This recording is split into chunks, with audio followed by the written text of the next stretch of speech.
Cool. Hello, everyone, and welcome to our music royalties video session. We are just waiting for everyone to arrive so we can get started. But as we wait, I'd love to know where everyone is tuning in from. So let us know here in the chat on the side or in the comments below. If you're new to our channel, be sure to head over to our most recent webinars on Beatport, Spotify, and Deezer for artists and labels as we dive deep into those platforms and give you everything you need to know to get the most out of them as an indie artist. So my colleagues backstage will share the links here now if you'd like to bookmark them for later. I highly recommend checking those out if you distribute your music on any of them, as there's a lot of useful information to keep by your side as you get ready to distribute your next release. Cool to see people tuning in from all over. Yeah, super happy to have everyone on board today. Let's go ahead and kick things off. So, as many of you know, royalties are one of the key revenue streams for artists. And believe it or not, there is $2.5 billion in unclaimed royalties out there. So, today, we're going to show you every way that you can collect all the money that you are owed, and we'll give you a walkthrough of all the different types of royalties to make it easy for you to understand and apply as an independent artist today. But before we really get moving, if you're curious who we are and why we're here, I'm Nick. I'm a marketing manager here at iMusician. I'm responsible for building and growing the iMusician community and supporting our community of independent artists. So you'll also see a lot of me here on this channel as I host our bi-weekly YouTube show with my colleague Suzanne, where we cover the latest in music industry news, iMusician's products, and really everything you need to know to succeed as an independent artist. So if you haven't already seen our first couple of episodes, we'll also share those in the links below as well as here in the chat. And if you're watching this after the fact, then we'll have them in the description for you to check them out later. So on that note, I'm super happy to have my colleague Annika on board with us today as well to share her knowledge and expertise in the field of royalties. So I'll hand off to her so she can introduce herself. Hi, I'm Annika, and I work in our artist and label team and our music copyright team here at iMusician. I studied music business at university, and I make music for myself as well as I run a small label. So royalties and how they work has always been a very important topic for me. There's definitely a lot of nuance, and a lot of artists get a lot of incorrect information thrown at them from the various online sources. So hopefully this video will give you a bit better understanding and help you manage your music career in the best way possible.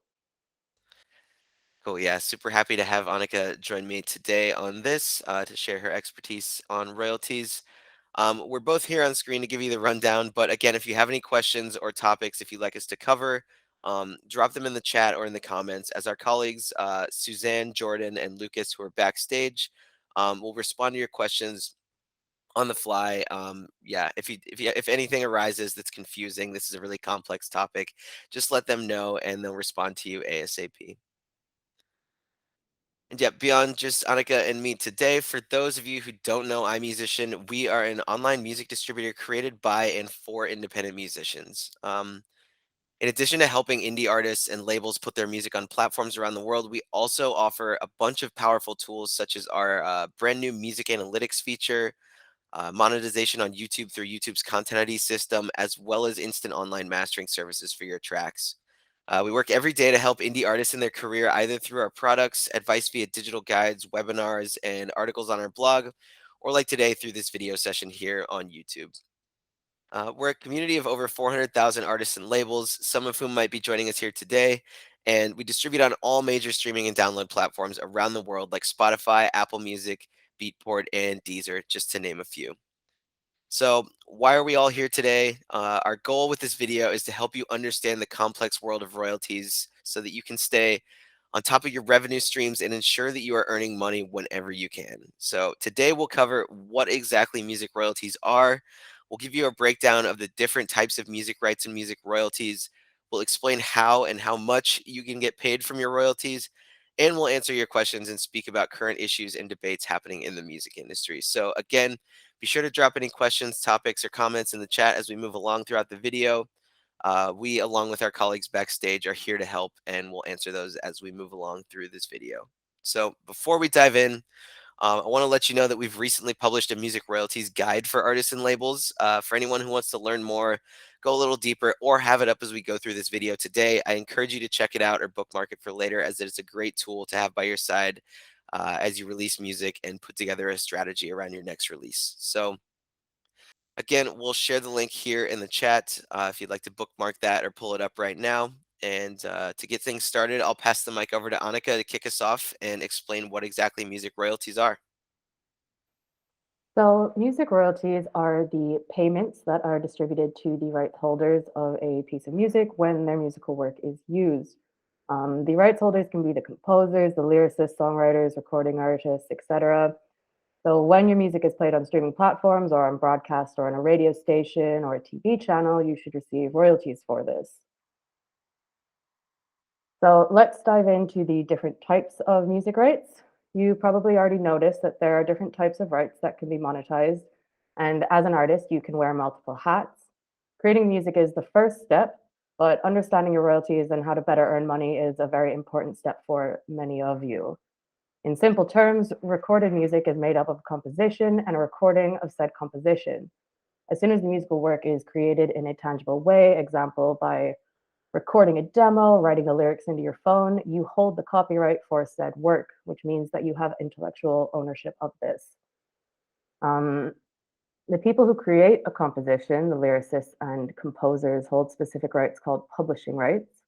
And as a songwriter, you can license your music to a publisher and they will find uses for your work, monetize it, and take a share of the profit. The people involved in the creation of the recording, such as the performers and producers, also hold rights, which are called master's rights. And as a recording artist, you can license your recording to a record label who will then hold part of your master's rights. These rights can be licensed, meaning that you allow other entities to use your copyrighted work or recording in exchange for money, and this is what we call royalties.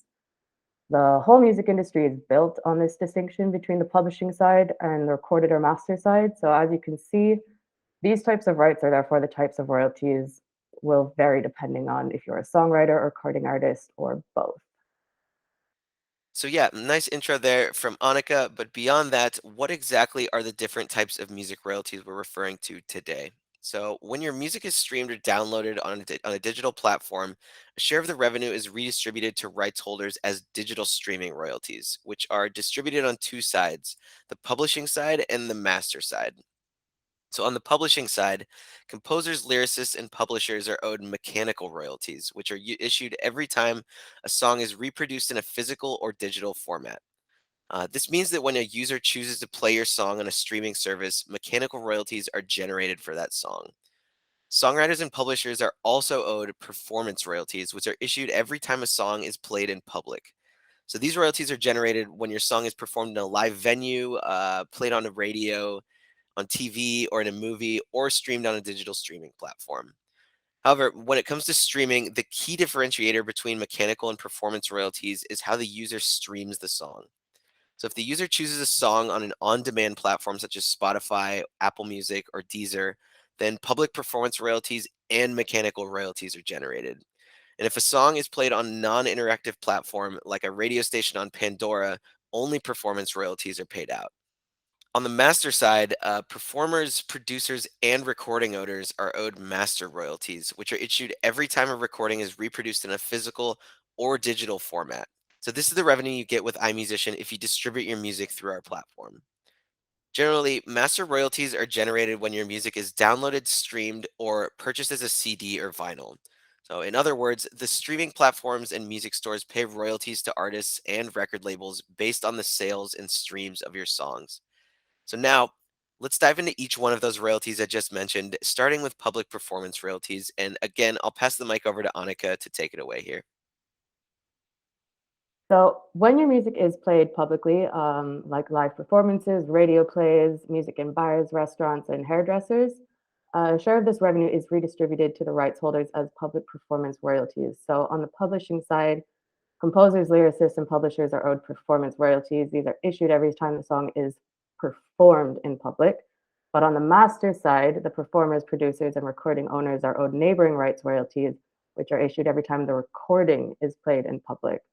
So in the case of live music performance, neighboring rights do not apply as the recording is not being played. In this case, you will only get these rights if you hold the publishing rights for this particular song. Also note that the US does not recognize neighboring rights, such as is the case in Europe. However, you can sign up to a free service like 𝐷𝐸𝐿, and they will collect performance royalties from web and satellite radios, but not AM, FM. So when you license your music to be played on audiovisual mediums such as television, film, and advertisements, a share of that revenue is then redistributed to rights holders as sync licensing royalties.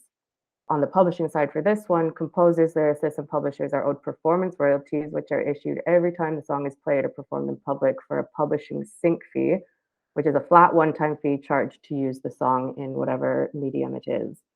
And then on the master side, performers, producers, and recording owners are owed the neighboring rights once again. These are issued every time the recording is played for public, and also then the master sync fee, a flat one-time fee, which is charged to use the recording again. The amount of the sync fee attributed to the master side and to the publishing side must be the same according to the rule of the most favored nation. What does that mean, most favored nation? So the most favored nation would be like the country that it applies to. So if you're an American, America would be the most favored nation. But like in further legal context, like if we're talking about like something like a lawsuit for copyright, the most favored nation would be, the country that you're, I guess, being sued in. So like if you could be an American, but if you've got a copyright issue in India, that's the most favored nation. So that's the copyright law that's falling under. Hmm. That makes sense. Yeah, nice. So yeah, you can see why we have Annika here today. She's a bit more of an expert on royalties than me. So always more stuff you can learn in this really complex topic. And there are also several other types of music royalties out there beyond what Annika just mentioned. For example, microsync royalties, which are generated by the synchronization of music with videos in online platforms like YouTube or TikTok, including user-generated videos. Depending on the platform, these uses usually generate both performance and mechanical royalties, as well as additional revenue for the video creator and the owner of the recording.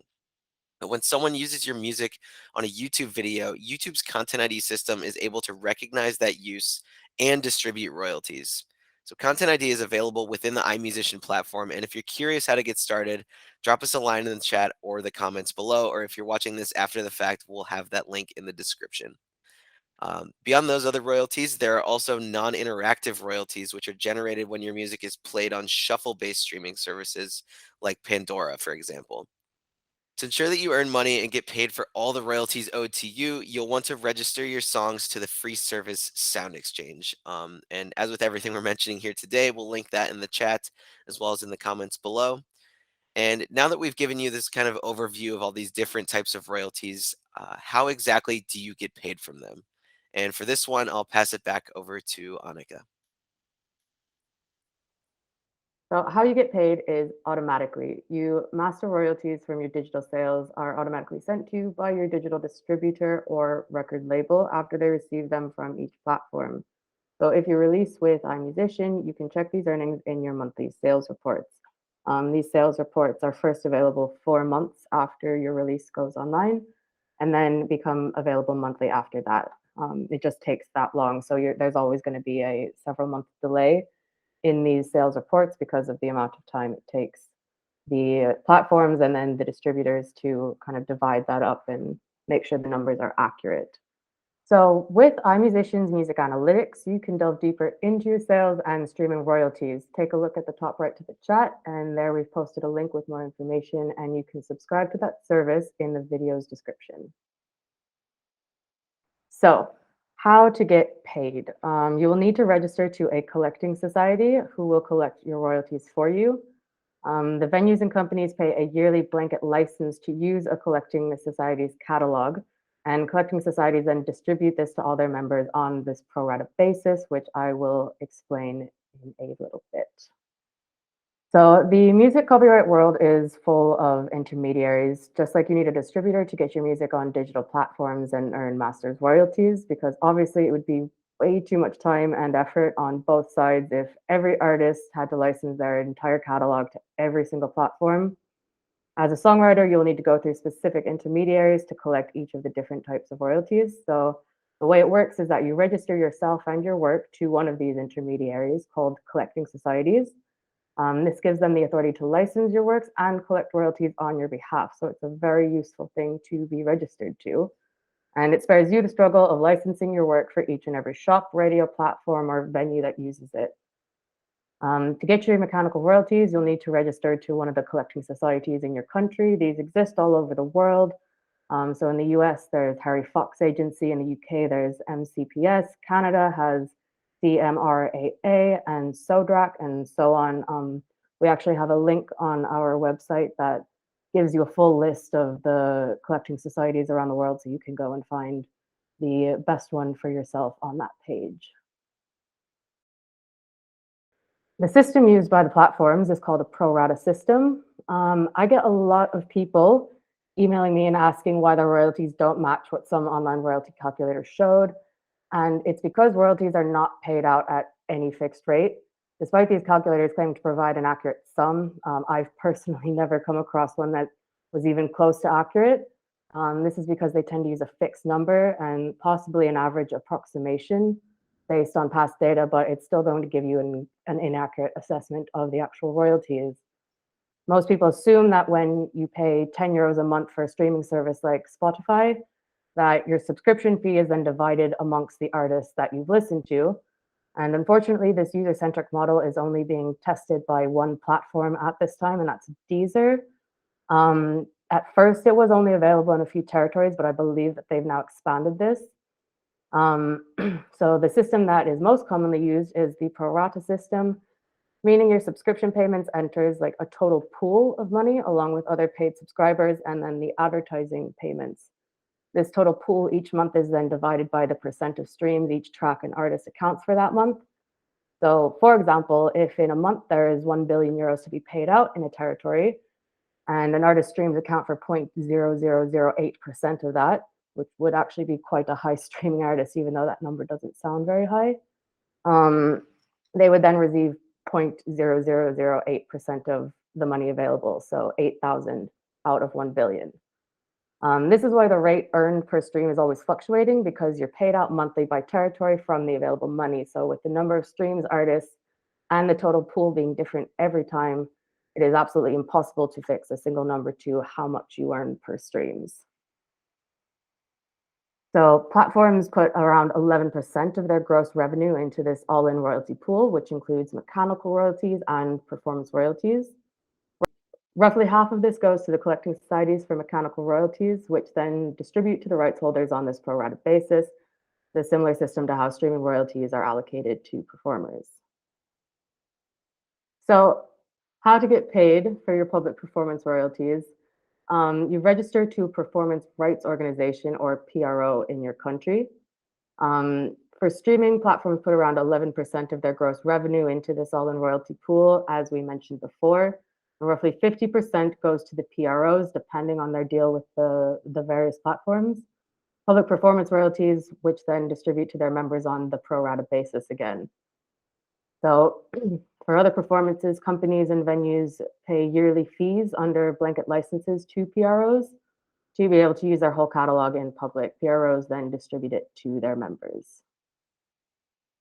So yeah, super nice rundown of the pro rata system, and yeah, important to pay attention as you attempt to calculate your royalty numbers there, as Annika has clearly had to answer that question a fair number of times. But moving on, so when it comes to understanding collection societies, really the first thing to know is that publishing copyright collecting societies are country based. So what if you're a songwriter whose music is streamed or used a lot in another country?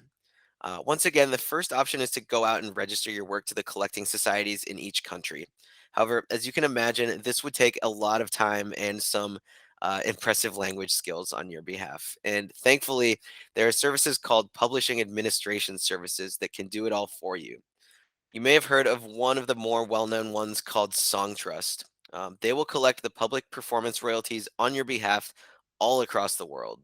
That said, be sure to note that Song Trust is not free, as you will pay a €100 fee to register and they will then keep 15% of the collected royalties. So we advise that before you sign up to a publishing administration service, you get to know your audience to see if you have listeners across the world and enough of them in certain countries to cover the cost of registration. Good thing for you is that with iMusician, we just launched a new music analytics tool that allows you to have a quick and complete overview of the performance of your music in different countries all across the world. So, with that tool, you'll be able to know in an instant if it's worth it for you to register your music with Songtrust. Again, we'll share that link in the description and as well as in the chat here on the side so that you can know your audience and figure out another way to level up your game. So, as you can see, this is a very complex topic and it's developing more and more each year. So, there are a lot of inner debates and controversies going on within the royalties topic and within the industry. We're not going to go too in depth on them today here, but we're curious about which ones you, as our audience, might be most interested in to see us cover in an in depth video on this channel. So, the first one is the streaming payout issue. So, as many of you might be aware, there's a low payout per stream on many of the streaming platforms around the world. The market share model has been deemed relatively unfair by many in the industry, and the industry continues to struggle to find alternative payout systems. You may see with platforms like Deezer focusing on a more user centric payment system, which stems around using more of each subscriber's money to allocate for the artists that they actually listen to. But we hear from a lot of our artists who, as Annika mentioned before, try to calculate the royalties they generate per stream, and they're oftentimes very frustrated with the amount that they receive from companies like Spotify or Deezer or Beatport, or just the disparity across all the platforms where they distribute their music. So this is an ongoing debate within the industry. If there's any topics on this streaming payout issue that you would like to see us cover in a future video, let us know here in the chat or in the comments below. I'm sure many of you have some thoughts and questions you would like answered there. All right, so another controversy in the industry is digital rights tracking. There is a mind-boggling amount of music being uploaded to Spotify every day, and it continues to grow even more. Today, there are 60,000 tracks released on Spotify every single day. There's a new track uploaded onto its platform every 1.4 seconds. So there is a lot of metadata going around right now. The country-based system versus the borderless consumption. There is a global consumption of music, but still royalties are collected in each country on their own, following a very specific system. The archaic and complex networks of intermediaries makes it easier for artists to miss out on certain sources of income. The overall lack of transparency regarding this process, the rates and the payout structures is another issue about the topic of digital rights tracking. So if you have any questions on this very complicated and important subject within this topic, please let us know in the comments below. We're always happy to give you guys as much insight as we possibly can. Cool. Yeah, and then the third, there's many more of these controversies and debates going on in the industry, but a new one that a lot of you have probably heard about is revolving around blockchains and NFTs. And we recently did an episode of our new IMD show focusing on this topic. Again, we'll share that link in the comments and as well as in the chat here on the side. But there's a lot of talk about how blockchain can change the game when it comes to distributing royalties and artists claiming ownership of their work.